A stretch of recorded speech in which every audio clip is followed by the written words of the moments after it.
get a motion to open the meeting? Motion to open the meeting. Anybody second that motion? I second it. All in favor? Aye. Aye. Right. Okay, the meeting is open. Kathy, you want to share your screen for the agenda? Sure. The ayes have it. Okay. Got it. Okay. So there, if you could see the agenda, the first thing on the agenda, Is the Extension request for South Main, yeah. the extension request for BLC Hillside Investments 122 and 132 South Main Street. Roy, I think we decided we should move the mutual request to extend this as requested. We did decide that at the work session, yes. So I will make that motion. Second it? Antoinette, are you going to call the roll for the votes? I don't think we need that. I think, we can do the roll call on more Decisions and things significant like that? resolutions. Okay. All in favor of the extension request? Aye. Aye. Aye. I believe that's 4 ayes. That motion passes. The next is subdivision 99 Sanford Place. so this is subject to secra as everything is. And I just wanted to show you, we had done a coordination letter October 14th, 2019, to start the coordinated review.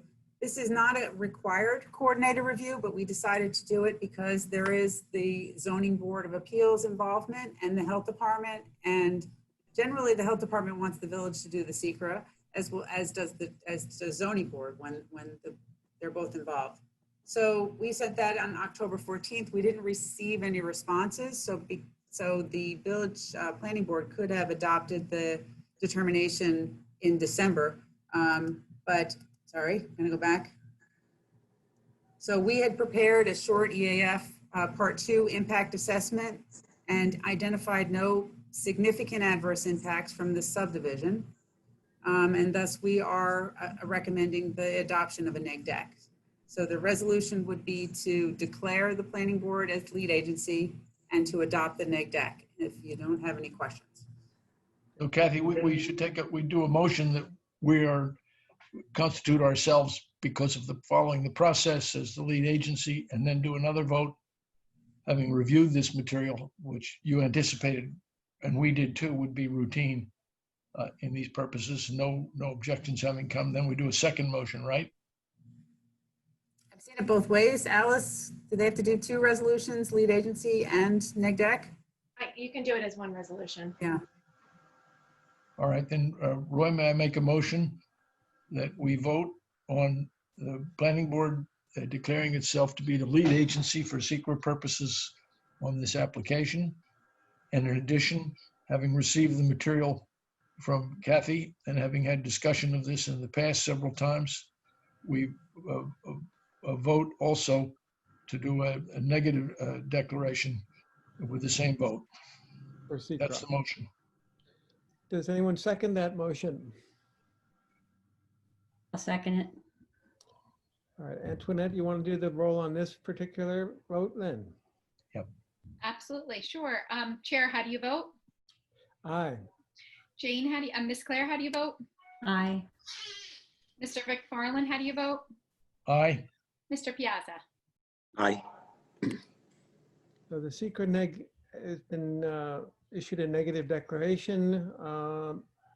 And now, Kathy, I think the order was, we scheduled this for public hearing, or we still need to get more information before that can happen? Yeah, not yet. We're waiting to, they actually need to get the zoning board relief. Once they get the zoning board relief, assuming they do, they can come back to the planning board with all of the things that we asked for. We asked for some, for the neighbors to be involved with the application for the driveway. Right. I wanted to get the fire marshal's input in writing. So there's a few things. So does Alice need to be adjourned or just left as it is? We can just leave it as it is. Okay, thank you. Okay, next application is the North Main Street LLC, 54 North Main Street, a minor two-lot subdivision.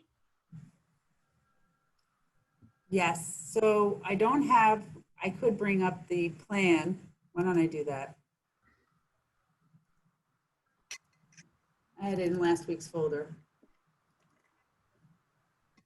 And the applicant is here. Kyle Collins is here. And he was listening last week, so he knows what we've been talking about. That based on our recommendation, the flag lot is the preferred option for this one. And also that this would be appropriate to schedule for a public hearing next month. And, but to keep that going, to do that correctly, we should do the SECRA coordination, which we have. We've sent around the coordination letters and the EAF, so that way at the public hearing, the board can consider a SECRA determination. So, Am I Antoinette, you understanding see correctly Kyle that there needs to be a secret determination, but you haven't prepared that yet at this time? we started the coordination. You need to send it out and then you wait 30 days. Yep. Okay, So, Yes, I do have Kyle here. You just let me know when to bring him in. Chair, would you like me to bring him over? I'm not sure what we need to hear from him. well, he might want to add something. Okay. He well, does not have his hand up. I will say that. Okay. All right. Well, if he doesn't have his hand up, he doesn't want to speak. It just went up. I'm going to send him over, okay? Okay, Yeah. And let me just make sure he's set. Okay, Kyle, we just need you to put your video and your microphone on, please.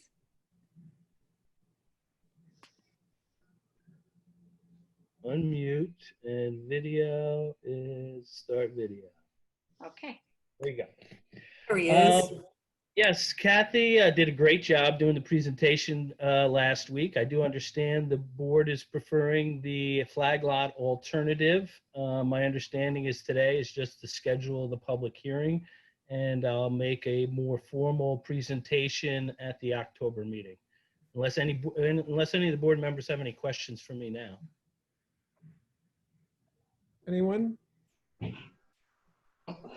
Great. No questions.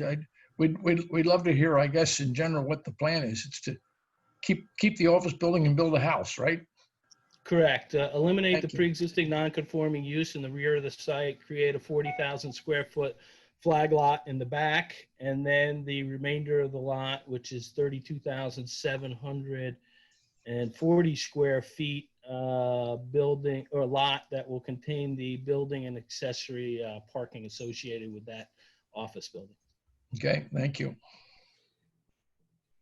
And is it necessary for you to go before the ZBA for the clearance of the office building with the flag lot Correct. corner there? Correct. Definitely, definitely wanted to come to the planning board to get your input before we went to the ZBA through the sketch plan process to get some input from you. And then once you close the hearing and give that formal feedback to us, we will be making an application to the Zoning Board of Appeals. Okay. Anything else? Well, thank you for coming to this evening. Excellent. Thank you very much for your time. Kyle, take care. Bye-bye. Okay, so the board can vote then to schedule a public hearing on this for, I think it is October 5th, right, Antoinette? I'm taking a look. October 5th. Yeah, it's on the agenda. Yep. Yes. So October I'll make a motion to schedule the public hearing for North Main Street LLC for the October regularly scheduled meeting. I'll second it. All in favor? Aye. Aye. Aye. So 4 ayes that Public hearing motion carries. Next application is the site plan for 7 Powell Avenue LLC. Okay, so we did talk about this last week. It's the property next to the MTA Railroad, and the proposed action will actually kind of block the passage to the back on the property, although they have been using historically the access through the MTA's right-of-way.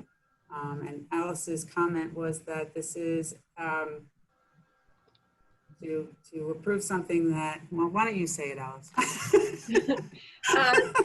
The applicant needs to demonstrate that they have a legal access. And is the fact that it has been historically used as a right-of-way sufficient to make it legal?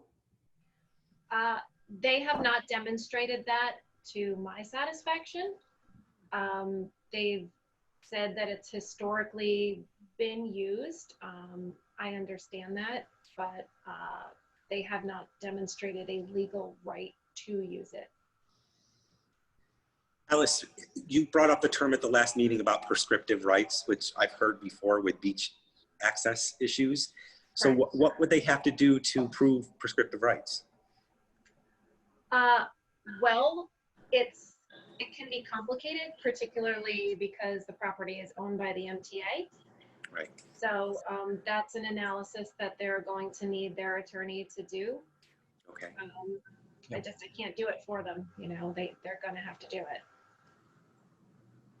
Okay. You know, having a handful of people say this is how this property has been used is not sufficient. No one's attesting to that fact. There hasn't been an affidavit. There hasn't been any case law they've provided that what they've done and the use that they've had is sufficient to meet the standard for a prescriptive right. They haven't said they have a prescriptive right. They've just said they use it. Is there any, you'll have to help me with this, Alice, but in certain instances in property law, if I keep using, if I am encroached on a neighbor's property for long enough, at some point in time, aren't I sort of considered it's legal for me to do that? Is there some sort of, isn't there something like declared that? by a court of law, Yeah, Uh-huh. you get a ruling on adverse possession. which is increasingly difficult to do. Yep. So I'm not saying that they will necessarily have to go to court on this. I don't know, but they haven't sufficiently demonstrated their right. My other question is, you know, when we're looking, what was the application before that, Kathy, we were just talking about where we felt we had to bring in the neighbors and the fire department and all that kind of stuff. Wouldn't this particular application be necessary to notify the MTA that we're even considering granting a right of way across their property? I would think we would have to do that as well, right? Well, we don't have the ability to grant a right of way. And Right.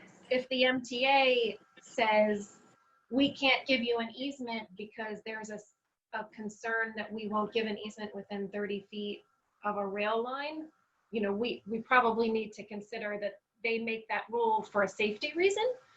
We may need some information on that as well. Mm-hmm. And here's sort of my last question, which is that if they've always been doing this, let's say, I mean, I hate to sort of, my point being, let's just say they say they're going to keep the door in the front, and all of a sudden we say fine, and then they keep doing what they've always done, which is access the building from the back. I mean, it seems that that's what's always been done without any approval anyway. Well, I think giving our approval to this right of access could be a tricky liability issue for the village. Right. Well, So- do we have to approve it, or do they just go ahead and do it and we make a determination that what they're doing is not adverse to the powers we have to grant them the building permit for an office? they're before the planning board for a site plan approval for the Yep. improvements. Yeah. And Right. because that the involves- access, Yeah, that Yeah. involves access for parking, and that's part of what we have to deal when we go through our checklist. And so And there, if they have the thing parking, is, but they can't get to it, I mean, that's means maybe we can't validly say they have parking.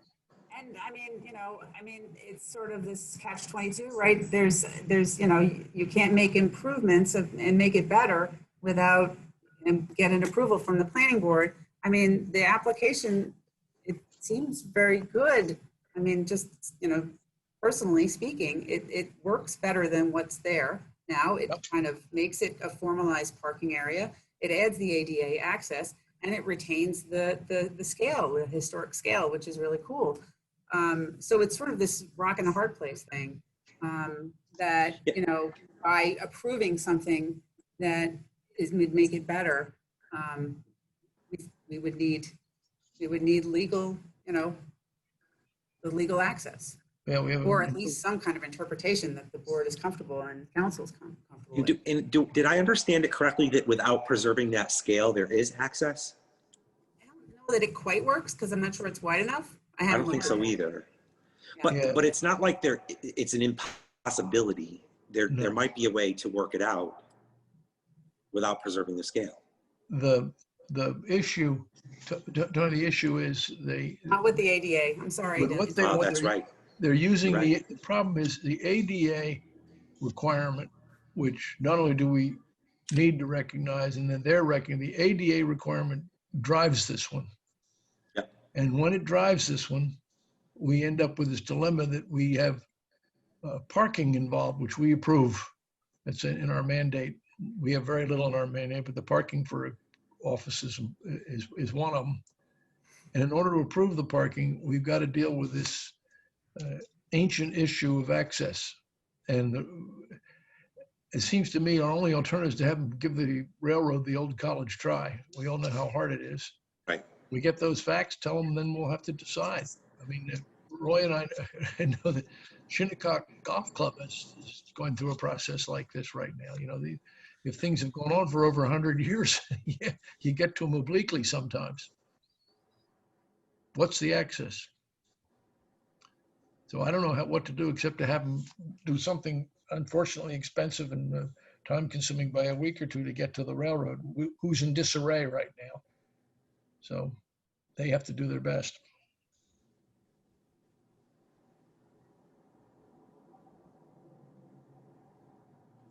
Alice, it would seem to me that we can't move forward with that pending receipt from the applicant of Yep, justification for the use of the right of way. that's You- right. We but- tell them they have the burden. We don't. We have to say, it's sort of the negative to just say, we have a burden to deal with the parking, and you've got to show us that you have this as a enforceable right so that everyone's protected. That's exactly right. Who would they go to? Who would they even sue, or who would they go to court with?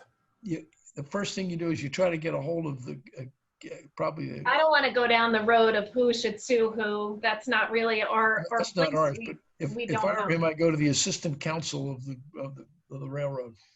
Mhm. We shouldn't advise them on how to demonstrate their Oh, rights. no. We don't even have enough information to advise them on that. No, Their it's their counsel burden. needs to do that. It's their burden. We just have to tell them they have to meet the burden, not Exactly. how. Exactly. So is this something that we vote on, or? There's nothing to vote on at this point. No. I think Okay. it's just, we're giving direction to the applicant that they need to provide something more substantial that, They have some sort of deeded They right have- across that land. right. In our view, it's an incomplete application. Exactly. Okay. It doesn't get adjourned, it just doesn't get considered. Right. Exactly. Then we can just move on. So, Okay. two things. I have to leave at 6 o'clock, and Taylor's going to stay on for the last application for the adoption of that one. Sorry, 50 County Road 39. But also Stuart Andrews is on the call and he has his hand up. So I don't want to. You want to hear from the applicant? Andrews is who, Powell or Sabonic? 7 Powell. Oh,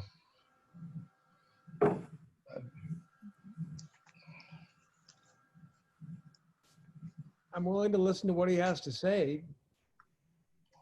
Okay, I can switch him over to an attendee. Let me just get him on. Hold on one second. Okay, Stuart, I'd like you to turn on your video and unmute yourself, please. There we Hello. Hi. Oh, I can hear you. So I was listening to all your comments, and I can see that we really have to put this off until the next planning board meeting when I'm a little bit more prepared. I've had a response from my attorney who really only got this information over the weekend when he watched the last planning board meeting. I would like to point out that I believe I have an alternative access if the Long Island Railroad MTA right-of-way becomes unusable. And that access would be where you see the handicap ramp. I believe that I could put a driveway right there and that it would actually access from Elm Street, and I could preserve the historic scale in the front of the building. And that would be essentially my plan B. I like this plan better, but we do have an alternative plan if we have to go to that. And I don't understand. Can you explain that a little better? you see where the ADA access is, or actually if you have any of the photographs of the front of the building, that might be an easier way to demonstrate this. But you would access it from Elm Street? Elm yeah, Street Elm actually, Street dead ends in the railroad, Tony. right, Elm Right, Street but- continues all the way to the train tracks. So if Oh, you it go to one of the, does. yeah, if you go to one of the pictures of the front of the building, yeah, Elm Street continues all the way to the train tracks. So I could potentially put a driveway in. Yep. Essentially Off between of the Elm cor- Street. Right. So right between the corner, like where that tree is. You see the big tree? I don't see the picture. Um, Try again. Picture looked good. Okay. Tony, can you see it now? Yep.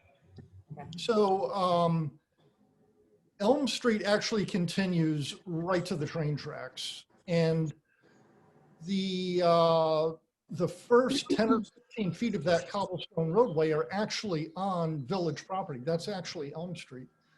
And I believe that I could fit a driveway in right in between the corner of my building and the Belgian blocks. And then I would have an access which would be 100% on my property, and I would lose a couple of the parking spaces that I'm asking for, but I would still have sufficient parking along the chain link fence that divides my property from Riverhead Building. And again, that would be sort of my plan B. I like the initial plan that's before the board now. That would be my ideal. And I understand we really have to, put off a greater discussion on this point until the next meeting. And I guess at the next meeting, I could also present the drawings for the alternative, which my architect, Will Goethe, has already drawn up. But again, we like the initial plan that's before you now as a better plan because it saves that tree. And it just seems more logical, even though we do have the issues regarding the access, which I'm hoping we can resolve. But in the event that we can't, I do have an alternative plan to put another Be drive. ashamed to lose that tree. Yeah, it would be a shame to lose the tree. And then it would also raise the question of where do we put the ADA access ramp? Because then the only spot to put it would be directly on the front of the building where the scale is. And this is one of the reasons I like the plan that's before you better, because it preserves all the historic aspects of the building. Honestly, nobody can tell what that thing is from the road anyway. Like, if it had to go, I love the idea of preserving the historical features of the building, but it's a tight site. It is a tight site, and I agree with you, Tony. I mean, I can live without it if that's what I have to do in order to put the driveway in and then add the ADA ramp to the front. And again, my architect has drawn in the alternative plan, including an ADA ramp on the front of the building. But we would like to try to resolve the MTA historic access issue. And I really just want to let you know, in the event that we cannot, I do have an alternative plan that I believe meets the ADA code and installs a driveway completely on my property. Can I ask you one question, Stuart? Have you talked to Riverhead Building? I did speak to Riverhead Building, and they do not have an interest in allowing me access from their property onto the building. Okay, thank you. Thank you all. I guess we'll revisit you. this issue at the next meeting in October. Yeah. Yep. Okay, thank you. You're Thanks. welcome.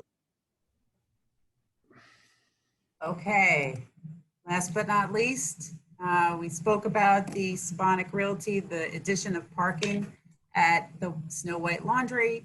I did look at the plans. They did provide additional drainage for the additional paved area. The zoning board had a number of, two conditions actually, that the dumpster be no more than 10 feet from the property line, and that a fence and arborvitae be planted similar to what they have on the south property line. So I prepared a resolution that I circulated earlier today for your consideration. And so unless there's other discussion, somebody can make a motion. So everyone had a chance to review the decision that Kathy passed around?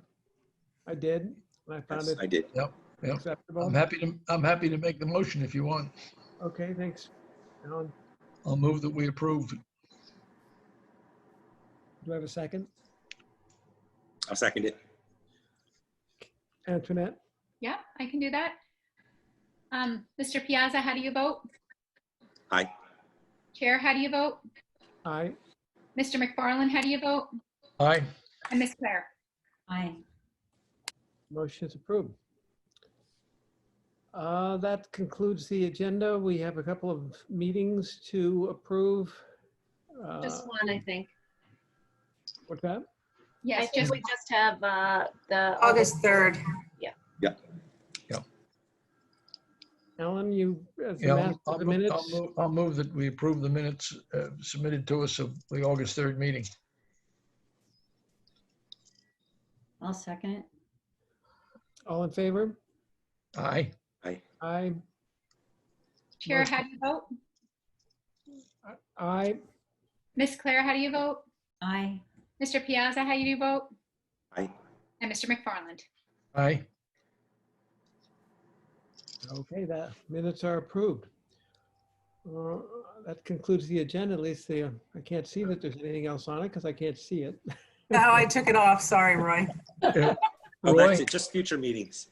Roy, on the 5th, the odds are probably at 50% that I'll be back in my daughter's campaign to represent Sarasota in Tallahassee and working for her by taking her mother to events and helping her raise money and driving her around to make house calls in Sarasota. So I'm at best 50% attendee on the 5th of October.